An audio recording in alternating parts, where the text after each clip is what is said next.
মোবাইলে কোরআন তেলাওয়াত শুনলে সওয়াব হবে কিনা খুব গুরুত্বপূর্ণ একটি বিষয়। আমরা অনেকেই কিন্তু এখন মোবাইলের মাধ্যমে কোরআন তেলাওয়াত শুনি এবং মোবাইলে কোরআন তেলাওয়াত করি।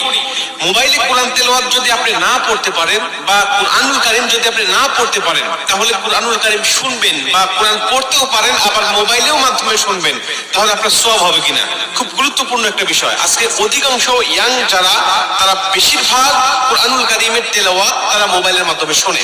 এটা খুবই ভালো বিষয় যে আজকে যুবকেরা গান বাজনা ছেড়ে দিয়ে বিভিন্ন নাটক সিনেমা এগুলো বাদ দিয়ে তারা কুরআনুল কারীমের তেলাওয়াত শুনছে। রাত্রিবেলায় কোরআন তেলাওয়াত শুনতে শুনতে অনেকে ঘুমিয়ে যাচ্ছে। আর কোরআন তেলাওয়াত শুনলে আপনার সওয়াব হবে কিনা এ ব্যাপারে আল্লাহ পাক স্বয়ং নিজে কুরআনুল কারীমের মধ্যে উত্তর দিয়েছেন। আল্লাহ বলেছেন, ওয়াইদা কুরিয়াল কুরআনু ফাসতামিউ লাহু ওয়া আনসিতু লাআল্লাকুম তুরহামুন। আল্লাহ পাক বলছে, যখন কুরআনুল কারীমের তেলাওয়াত হয় তখন তোমরা চুপ থাকো, তোমরা কথা বলো না। ওয়াইদা কুরিয়াল কুরআনু ফাসতামিউ লাহু ওয়া আনসিতু লাআল্লাকুম তুরহামুন, এবং মনোযোগ সহকারে তোমরা শ্রবণ করো, আশা করা যায় যে আল্লাহ পাকের রহমত তোমাদের উপর বর্ষিত হবে। আল্লাহর কোরআন আপনি শুনবেন মোবাইলের মাধ্যমে হোক আর কারো কণ্ঠে হোক আর সামনাসামনি হোক, আপনি যখনই কুরআনুল কারীমের তেলাওয়াত শুনতেছেন তখনই আল্লাহ আপনার উপরে রহমতের বাড়ি ধারা বর্ষণ করছেন।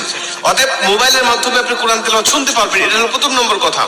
দ্বিতীয় নম্বর কথা, আপনি যদি কুরআনুল কারীমের তেলাওয়াত শুনতে শুনতে ঘুমিয়ে যান বা কুরআনুল কারীমের তেলাওয়াত শুনতে শুনতে আপনি যানবাহন করছেন, চলাচল করছেন, বা কুরআনুল কারীমের তেলাওয়াত আপনি বসে বসে শুনতেছেন, এমন অবস্থায় যদি আপনার মৃত্যু হয়ে যায়, নবীজি বলছেন, আল মাউতু আলা আমালিন সালিহ, যে ব্যক্তি ভালো কাজ করারত অবস্থায় দুনিয়া থেকে বিদায় নিয়ে চলে যায়, আল্লাহ পাক তাকে জান্নাতি মরণ দেয়, জান্নাতি মৃত্যু দেয়।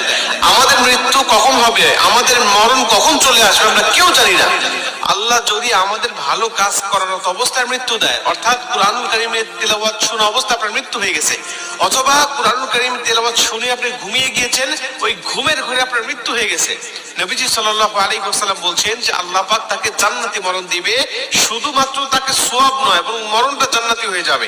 আর কোন ব্যক্তি যদি জান্নাতি মরণ পেয়ে যায়, তার কবরে, হাসরে, মিজানে, ফুলসিরাতে কোথাও তার কোনো বাধা নাই, কোথাও তার কোনো টেনশন নাই, সরাসরি আল্লাহর 10টি পৃথিবীর সমান একটি করে জান্নাত তার জন্য অপেক্ষমান।